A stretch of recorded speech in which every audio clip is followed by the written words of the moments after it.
Today on Toledo Cars, we review the Autosaver88 50-inch curved LED light bar.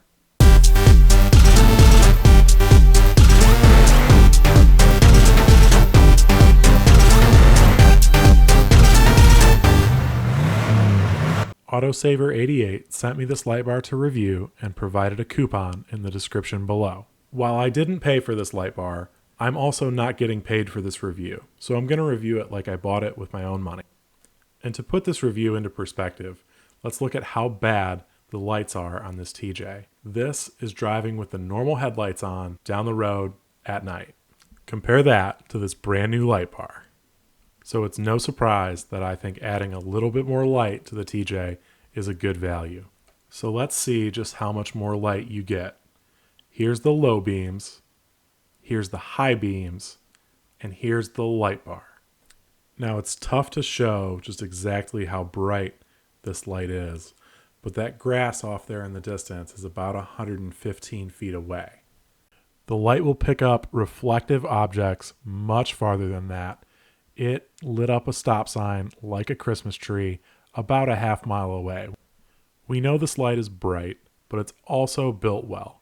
I've driven in pouring rain down the highway, and I even hit it with the power washer at the car wash, and there's no water intrusion into this light bar. So in my book, it lives up to its IP68 waterproof rating. Construction and materials seem good. It is lighter than my old light bar, but it didn't seem to flex or move.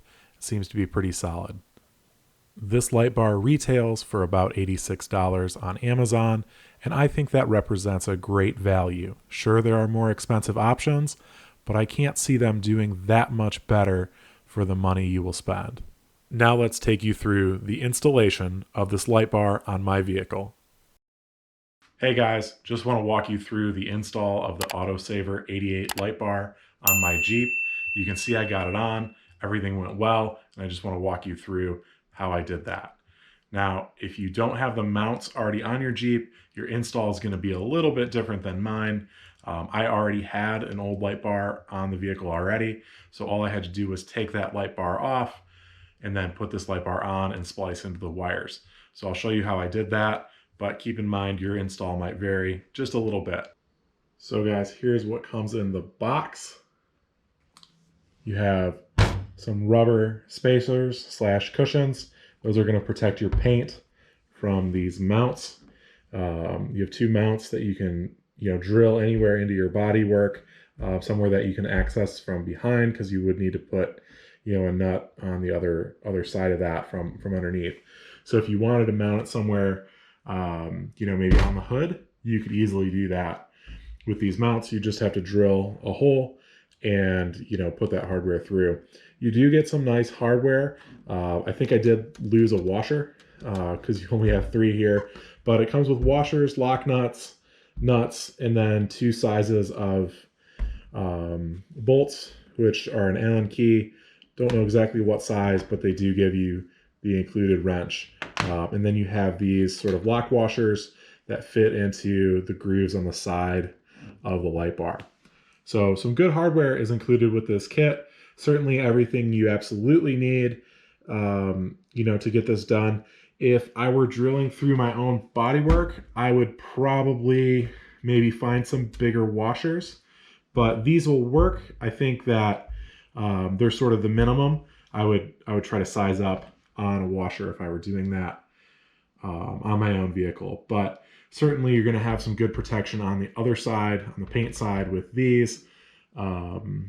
And I think those are going to do just fine. So if you wanted to bolt this somewhere on your vehicle, they have everything in this kit that you would need. So here is the mount that I have.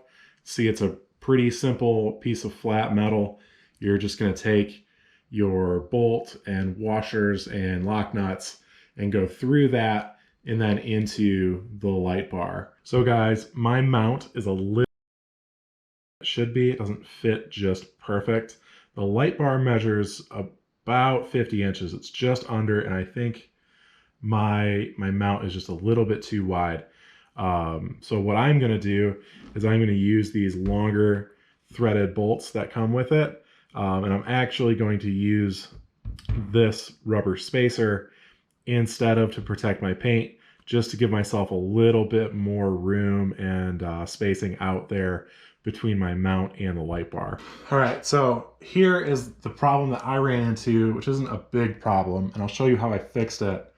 I installed it and then took it back off for you guys because I have a good fix. So the light bar itself is 50 inches, but these mounting holes, because of the way it's shaped, are a little bit almost recessed. They're not quite at 50 inches, but you know, if you do measure it, you do have a 50-inch arc here, but because it's an arc shape, you know, things don't line up with these flat bar mounts like perfectly, but it's going to work, and it's going to work just fine. So you have just a little bit of space here, and if I had a helper, what I would do is just have them push on this, and I would be able to get that in. However, I don't have a helper, but what I do have is a ratchet strap. See, so now everything is close enough. That ratchet strap just moved these mounts close enough together that I can get this threaded in. Maybe. So now we just need to tighten down both sides, and we are all set. With the light bar mounted, all we have to do is connect 2 wires to turn the light bar on. So on my Jeep, there is enough room here to get these wires in, and then we can grab them here from the inside of the Jeep. So guys, my trick for these wires is just some heat shrink tubing and then these solderless heat connectors. So basically you just bring the 2 wires together, heat them up, and then they're good to go. And I'll put the shrink wrap tubing over it so it'll look a little bit nicer. So last thing, now that we've done both the mechanical mounting of the light bar and the electrical portion, which on ours was already simple because we just have those 2 wires. We already have the switch and the relay in there. I'll tell you about that at the end. Now we get to test out our light bar. So here you go. You look out the front while I hit the switch. On, off. Everything's working as it should. So guys, that's a pretty easy install. If you don't have all the electronics wired up already on your vehicle, it's also an easy install as well. You basically run a positive and a negative to their respective terminals on the battery, and then you take the end of the wiring harness that you would get, because you do want a relay to run this light bar, so you want to buy a wiring harness with a relay. They make specific wiring harnesses for light bars like this, and I think Autosaver88 even sells one as a kit with this light bar for a little bit more. But basically you would take the positive and negative connections from that harness, hook those to the battery.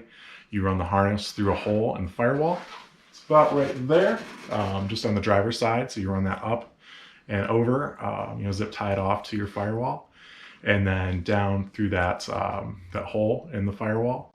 And then that brings you inside, under the dash where your pedals are.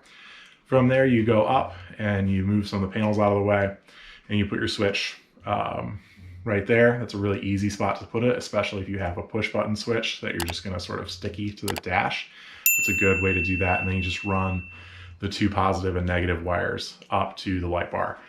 Like I showed you, you can go up that inner sort of windshield area, and then there's easy ways to get around and out the molding there for the Jeep tops. It's super easy. These aren't super precise vehicles, so you can find a spot to get some wires through pretty easily. So that's an easy fix if you don't already have those wires. I already did, and I already had the mounts.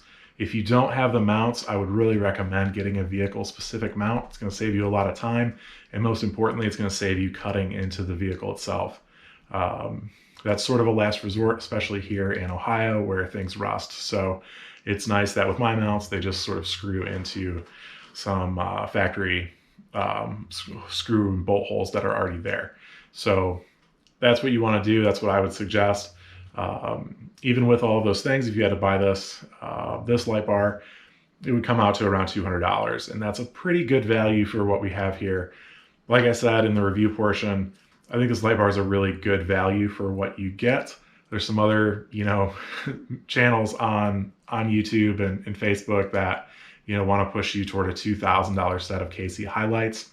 You really don't need that level of light output, especially on something like a TJ where you're going to be moving pretty slowly most of the time. I could see maybe, for some desert racing or something like that, maybe then it's worth it. But even at that level, I don't know.